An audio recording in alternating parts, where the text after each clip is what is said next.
Switching gears here today, well, kind of. Tesla is off to a challenging start to the year. The EV maker facing tough financial conditions around slowing EV sales, and now there's a new investor concern over Elon Musk's governance. The Wall Street Journal pulling back the curtain on Musk's alleged illegal drug use, as well as the personal and financial ties between Tesla directors and Musk.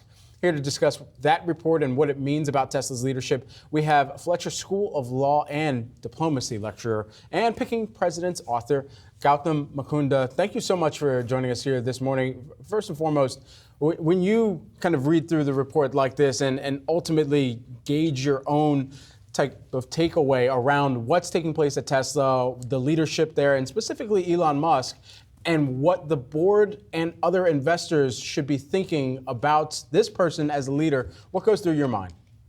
So I think it's fair to say that there is no class on corporate governance that would hold up taking drugs with your CEO as a model of board independence, right? Like that's a bad sign. You shouldn't be doing that.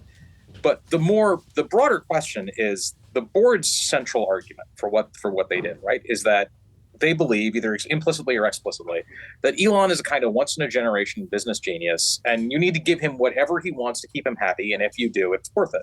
That is the central thrust of their decision-making. And look, you can believe that. That is not a crazy thing to believe, whether or not you agree with it. You can believe that and still think that they made a mistake.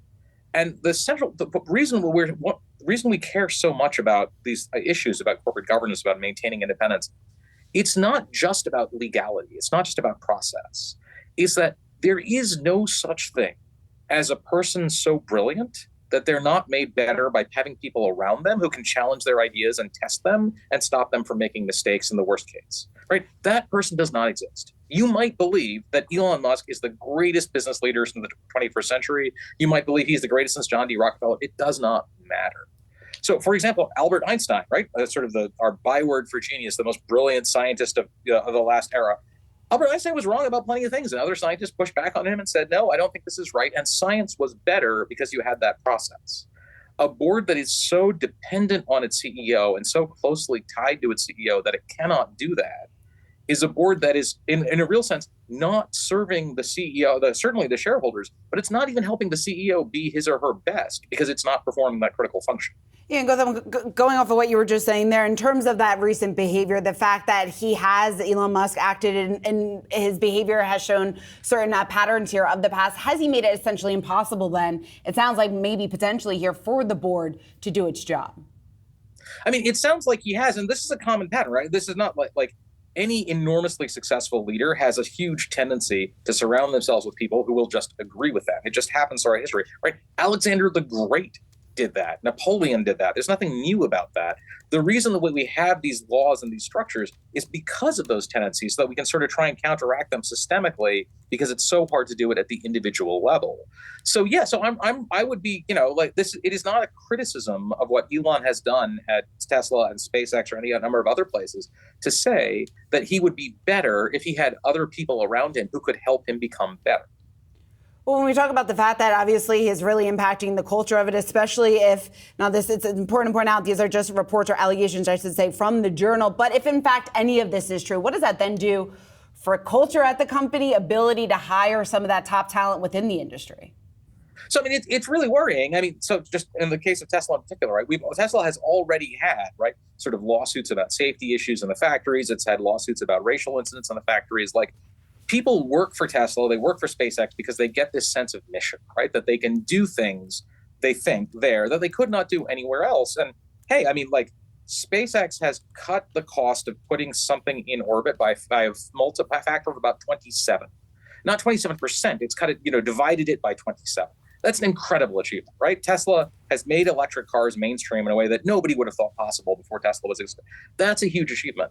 But there are companies that have had huge achievements that don't last because they do not build institutions that allow them to build past the vision of singular leaders. And if I were at Tesla, I would be worried that might be happening here. And I would hope that the guy who has done so much to build the company would then be able to step back and say, hey, maybe I need some help here. So in absence to this point of any type of oversight ruling or determining that Musk is unfit to lead, which it sounds like you at least believe there should be people to pull him aside, or at least some type of oversight that does say, or at least call into question or evaluation that fitness, where then would be the proceedings that you would look for from there? Yeah. So let's first is there is no leader so great that I don't think that they should have people like that, right? Stan McChrystal was in my opinion, the greatest American soldier since the Second World War. He had people around him like that. There's just no question that you need people like that, no matter who you are, no matter how brilliant you are. What that process might look like is, in particular, if Elon decides that he's going to try and move Tesla and re-register it from Delaware to Texas. So there are significant advantages to having a publicly held company registered in Delaware. Like the corporate law in Delaware is just better developed than it is anywhere else in the United States. And my guess is that if he tries to do that, in particular, if he tries to do that where it's pretty transparently just a move to get himself this pay package again, first is that Delaware courts are likely to intervene and stop that from happening. But second, remember that the majority shareholders in Tesla are not Elon and his friends. They are institutional investors. And institutional investors are likely to view that with skepticism. In no sense is that saying that Elon is unfit to lead. I want to be clear, that's not what I said. Mm-hmm. What I said is that no matter how good you think he is, he could be better if he had people around him who could stand up to him. And a lot of people, you're not alone making that argument here over the last several days. Gautam, Mukunda, thank you so much for taking the time to join us here this morning. Great insight. Thank you. Pleasure.